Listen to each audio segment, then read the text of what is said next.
شفت حلم. قلنا لازم نعدي بقى على أقدم وأكتر حرفة معروفة في مصر، في الصعيد، في سوهاج وفي قنا برضو، هي الأنوال اليدوية، الشغل على الأنوال اليدوية. أنا اسمي مينا أنور عياد، أنا من محافظة سوهاج، مركز أخميم. الشارع بتاعنا ده كان كل بيت فيه تخش فيه خبيط نوال على طول، بس من أيام الزلزال ومهنة النسيج دي وقفت تما كلها كده، واغلبيه المنتجين اللي كانوا شغالين فيها قلبوا بقى على شغل تاني. لكن زي اي حرفه تانية، لو مش حاببها، لو مش شايف نفسه فيها ومندمج معاها، مش بيقدر يكمل، لانها محتاجه صبر وابداع ودماغ تانية خالص. مفيش غير 3-4 اللي مسكوا في المهنه دي وفضلوا شغالين فيها وموقفين على رجليها لغايه دلوقتي، منهم والدي انور عياد. ابويا ده واخدها عن جدي. عايز اقول لك ابويا ده ايام الزلزال لما كنت اتكلم معاك ما كانش في بيع، بس كان الصناعيه شغاله معاه، ما كانش لحد فيهم بطل. بس جاء في يوم الحمد لله ربنا كرم والدنيا بقت تفتح قدامه، وهو راجل مكافح يعني، خدها من اسوان لاسكندريه، من السودان مش من اسوان.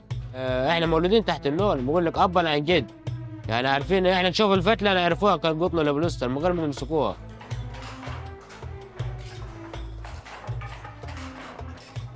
احنا كنا بدأنا معاهم من سنين طويلة نشتغل من المنتجات اللي بتطلع من الأنوال اليدوية، ودايما كنت حتى في الفيديوهات بتاعتي أو في الستايلينج ايدياز اللي احنا بنطلعها نقعد نحكي لكم ده الفستان ده معمول على الأنوال اليدوية، القماش بتاعه معمول على الأنوال اليدوية، ده السكريت دي، ده التوب ده الكلام ده كله. بس حقيقي لما تشوفوا بقى الأنوال اليدوية دي شكلها عامل ازاي، هتفهموا قد ايه هي عريقة، هي فيها صبر وإبداع وفن رهيب. لأنه مش بتبقى مجرد قماشة كده وخلاص، ده كل واحد بيقعد يمسك الخيوط ويركبها تركيبات مختلفة علشان تطلع فيها موتيفات دي والأشكال دي والألوان دي على بعض، تطلع لون ثالث ورابع وخامس، فيها دقة رهيبة. يعني الشغل النول ده بقول لك يعني تحفه فنيه يعلم ربنا، يعني مش عشان خاطر مهنه ولا بتاع، يعني الواحد حبيبها، ويعني انا ممكن اطلع كل شال شكل، مش افضل شغال كده وخلاص، كل شال اطلعه شكل.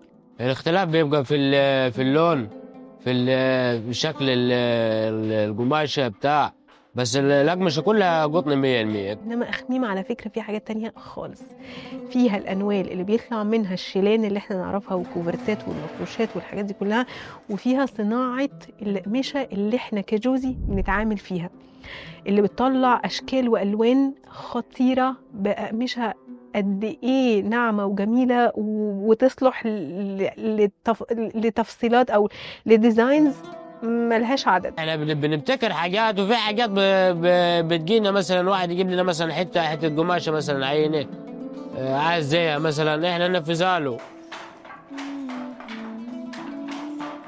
لما اقول نول مش بتكلم عن النول الصغير اللي بيتعمل عليه شكل من الاشكال بتاعه ايه مثلا المفروشات او السجاد، او في حرف كتير بتتعمل على الانوال، لكن هنا بتكلم على حجم تاني وشكل تاني من الانوال. انوال بيطلع منها شغل بيشتغل عليه شخص لمده اسابيع وفي له شهور. الانوال علشان يشتغلوا عليها، عشان يبداوا يقولوا انا هبدا الشغل، انا هبدا اعمل القماشه، انا هبدا اعمل الكوفرته او المفرش، كل حته بيبقى ليها تكنيك وشكل علشان يبدا يشتغل، وفيها ايام.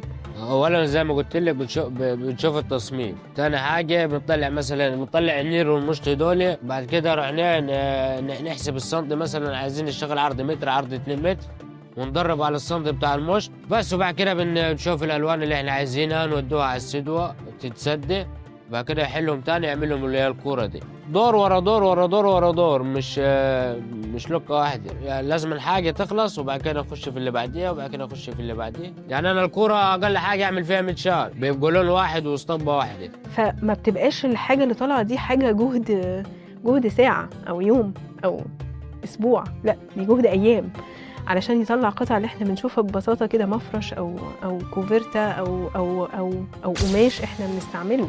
بس لغايه لما الدنيا اتغيرت والجو اتغير والسوق فتح والناس اشتغلت، وابتدت الحمد لله في الفتره الاخيره يبقى الاهتمام، وانه مثلا زي براند زي عندنا مثلا ان احنا بنشتغل معاهم فناخد منهم اقمشه، فيبدا يبقى في شغل مطلوب طول الوقت، ابتدى يشجع الناس تاني انه يجي يتعلم ويعلم غيره، وتبقى حاجه الناس عايزه تكمل فيها وتشتغل فيها.